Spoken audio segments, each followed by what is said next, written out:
55세 진영은 완벽했다. 아니, 완벽해 보였다. 서울 강남의 고급 레지던스에서 매주 토요일마다 색소폰, 동호회 30명을 이끄는 그는 음악과 삶의 이상적인 조화를 보여주는 사람이었다. 1980년대부터 재즈에 빠져 50년을 살아온 진영은 정년퇴직 후 이 취미를 직업처럼 사랑했다. 매달 700만 원의 강습료, 안정적인 연금, 그리고 음악으로 채워진 매일. 겉으로는 충분했다. 하지만 2024년 9월 그의 동호회에 한 부부가 들어왔다. 남상은 66세, 서울에서 40년간 철제 공급회사를 운영해온 사장이었다. 밖으로는 당당했지만 그도 모르는 사이 한 가지가 그를 무너뜨리고 있었다. 7년 전 진단받은 당뇨병. 의료진은 조절 가능하다고 했지만 약물 부작용으로 찾아온 것은 예상 밖의 무력감이었다. 그의 아내 기숙은 59세, 대학에서 무용을 가르치던 여인이었다. 무대에서 몸으로 표현하던 그 우아함이 일상에서도 흘러나왔다. 늘 밝고 늙기 많고 모임이 없으면 심심해하는 여자. 8년 전부터 남편의 변화를 느꼈다. 점점 침대로부터 멀어지는 그를. 하지만 말을 꺼낼 수 없었다. 남의 앞에서 특히 같이 뭔가 시작해보자. 기숙의 제안이었다. 색소폰. 그것은 우연이 아니었다. 첫 수업 날 진영은 기숙에게 시선을 뺏겼다. 색소폰 악기를 처음 잡는데도 손가락의 곡선이 얼마나 자연스러웠는지, 악기에서 나오는 첫 음이 얼마나 깨끗했는지. 무용수의 신체 감각이라는 것은 음악에도 통했다. 진영은 기숙을 자주 지도했다. 남상이 옆에서 첫 음을 다시 배우고 있을 때 진영은 기숙의 숨을 고쳐주고 그녀의 팔을 잡아 정확한 위치로 옮기고 그 과정 속에서 5초씩 더 오래 손을 놓지 않기 시작했다. 한 달이 지났다.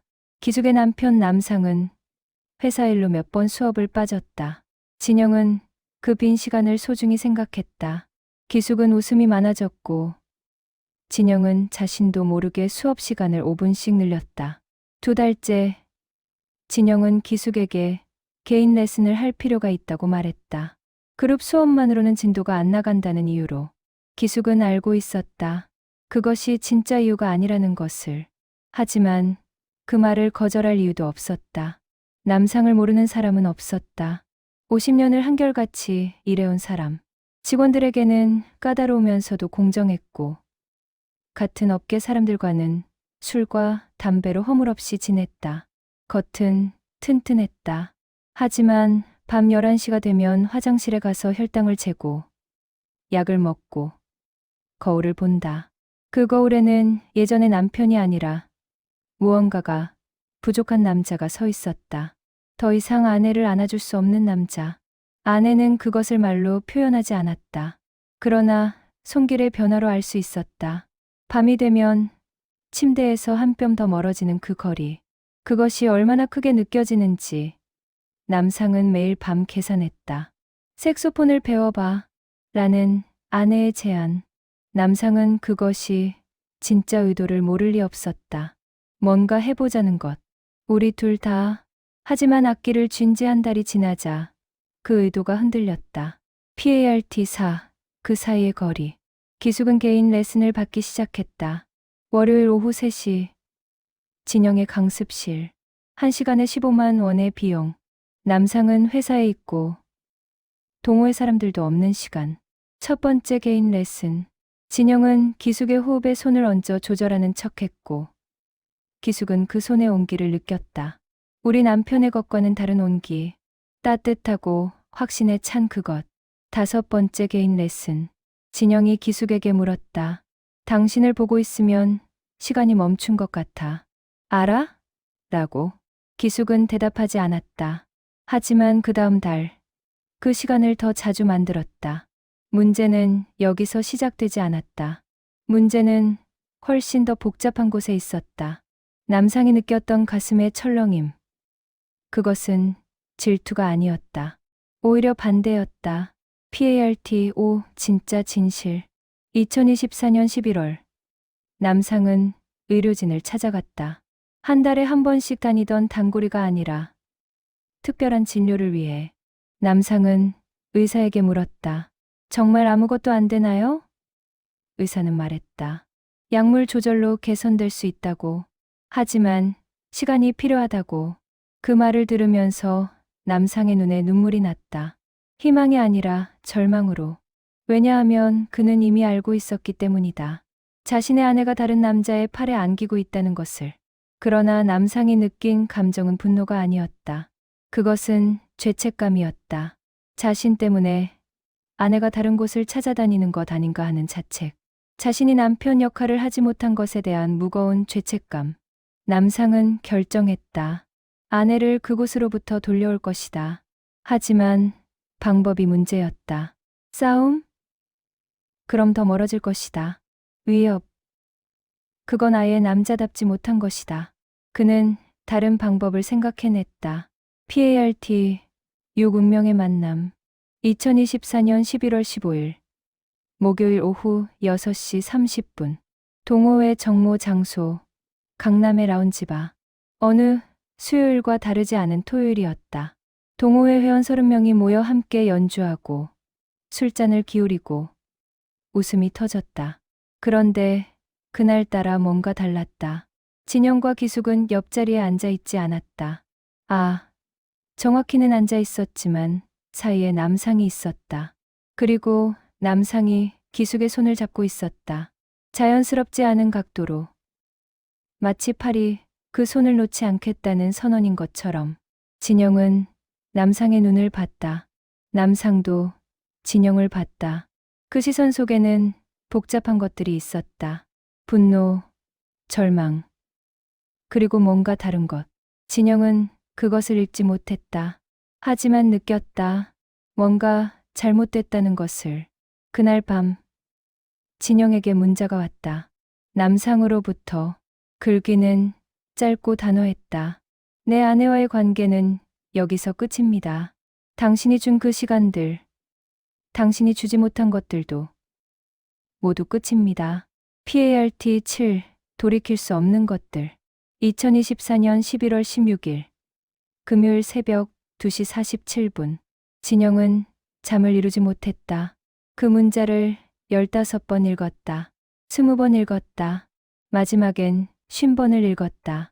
문자의 의미는 변하지 않았지만 그의 해석은 자꾸만 바뀌었다. 처음엔 문자를 이해하지 못했다. 기숙과의 만남은 5개월 전부터 시작되지 않았는가. 월요일 오후 3시에 개인 레슨. 그 안에서 나눈 것들. 그 모든 것이 거짓이라는 건가? 다시 생각해보니 이상한 것들이 많았다.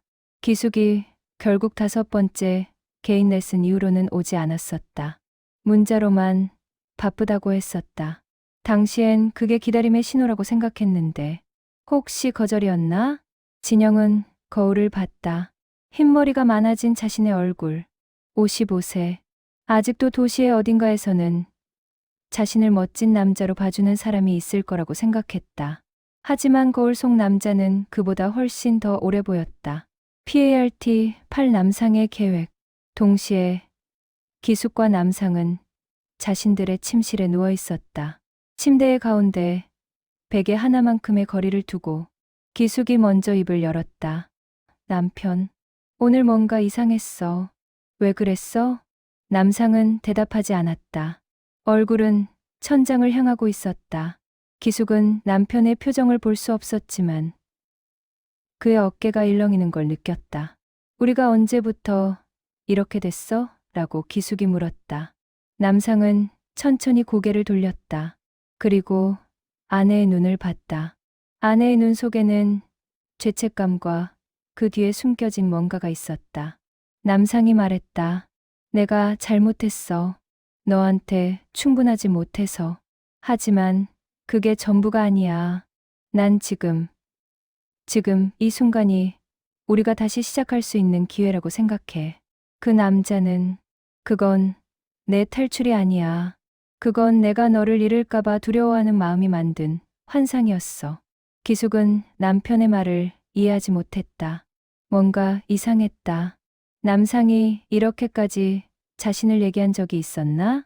PART 9 진실의 편지 2024년 11월 16일 금요일 오전 10시 남상은 진영에게 편지를 보냈다.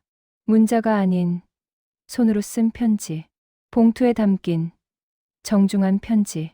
진영님께라는 인사로 시작하는 편지. 그 안에 담긴 것은 진영이 전혀 예상하지 못한 것이었다. 내 아내는 무용수였다. 무대에 설 때 가장 아름다웠던 여자. 빛 아래에서 몸 전체로 표현하는 그 여자. 난 그 여자의 모든 움직임이 내 것이라고 생각했다. 나의 손 안에만 있어야 할 그런 마음으로. 그런데 7년 전 내가 병에 걸렸을 때 나는 아내에게 미안한 감정보다 분노를 느꼈다. 왜 너는 여전히 밝은가? 왜 너는 여전히 춤을 추려고 하는가? 내가 못 움직이는데 그런 이기적인 마음으로 나는 아내의 손을 놨다. 그 다음부터 모든 게 바뀌었다. 아내는 내가 놓아준 그 손을 다른 곳에서 찾기 시작했다. 그리고 당신이 그 손을 잡았다. 처음엔 분노했다. 아내를 빼앗겼다고 느꼈다. 하지만 PART 10 깨달음. 편지는 계속됐다. 하지만 시간이 지나면서 깨달았다. 그건 당신이 아내를 빼앗은 게 아니라 내가 버린 것들을 아내가 찾고 있었던 거구나. 아내는 날 버렸던 게 아니라 자신의 춤을 찾고 있었던 거구나. 나는 아내를 돌려받기로 결정했다. 하지만 방법을 잘못 알았다. 당신과 싸우는 방식이 아니라 나 자신부터 다시 시작하는 방식으로. 아내에게 다시 한번 제 손을 보여줄 수 있도록. 편지의 마지막 문단. 진영은 이 부분에서 눈물을 흘렸다. 당신을 미워할 수 없습니다. 왜냐하면 당신은 내 아내를 춤추게 만들었고 그건 7년 만에 처음으로 아내가 다시 자신이 된 순간이었기 때문입니다. 나는 그것에 감사합니다. 그리고 미안합니다. 나 때문에 당신도 혼란스러웠을 거라는 생각에 우리가 이 자리에서 다시 만났을 때 당신을 한 명의 음악 동료로 만날 수 있길 바랍니다. 서명 존경하는 음악인으로부터 남상 PART 10일 변화의 시작 2024년 11월 18일 월요일 동호회의 정모 30명의 회원들이 모였다. 그 중에 남상도 기숙도 있었다. 진영은 그들을 봤다. 아내를 바라보는 남상의 눈빛이 달라져 있었다. 그것은 소유의 시선이 아니었다. 그것은 감사의 시선이었다. 아내가 춤을 할 때처럼. 그래서 더 아름답게 보이는 그런 시선. 기숙도 달라져 있었다. 남편의 손을 잡은 기숙의 얼굴에는 죄책감이 아니라 안도감이 있었다. 마치 오랜 기간 빛을 잃었던 무대에 레이저 스포트라이트가 다시 켜진 것처럼. 진영은 무대 앞에 섰다. 그의 손에는 골드색 색소폰. 그리고 그의 입에서 나오는 첫 그 음은 누군가를 향한 것이 아니었다. 그것은 자신을 향한 것이었다. 자신이 잃어버렸던 무언가를 다시 찾기 위한 PART 12 에필로그 2025년 3월 5개월 뒤 동호회는 정기 공연을 준비하고 있었다. 진영은 여전히 색소폰을 가르쳤다. 남상은 여전히 그 옆에서 배웠다. 기숙은 여전히 거기에 있었다. 하지만 모든 관계의 무게가 변해 있었다. 어느 토요일 수업 후 남상이 진영에게 물었다. 당신도 연주하신 악기 왜 시작하셨어요? 진영은 미소 지었다. 그리고 답했다. 누군가를 춤추게 하기 위해. 하지만 이제 안다. 진짜 음악은 춤을 추게 하는 게 아니라 춤을 춘 누군가를 위해 음악하는 거구나. 그들의 이야기는 여기서 끝나지 않았다. 끝나는 게 아니라 다시 시작된 것이었다. 당신의 삶에도 비슷한 이야기가 있을까? 누군가를 잃어가면서도 또 다른 누군가와 만나는 그런 복잡한 감정들. 중요한 건 그 과정에서 무엇을 선택하느냐는 것이다. 싸우느냐, 아니면 모두가 춤을 출 수 있는 그 무대를 만드느냐. 우리의 남상은, 그리고 기숙은 그리고 진영은 선택했다. 모두가 춤을 출 수 있는 그 무대를. 당신은 어떤 선택을 하시겠어요? 함께 해주셔서 감사합니다. 혹시 마음에 드셨다면 구독과 좋아요 부탁드립니다.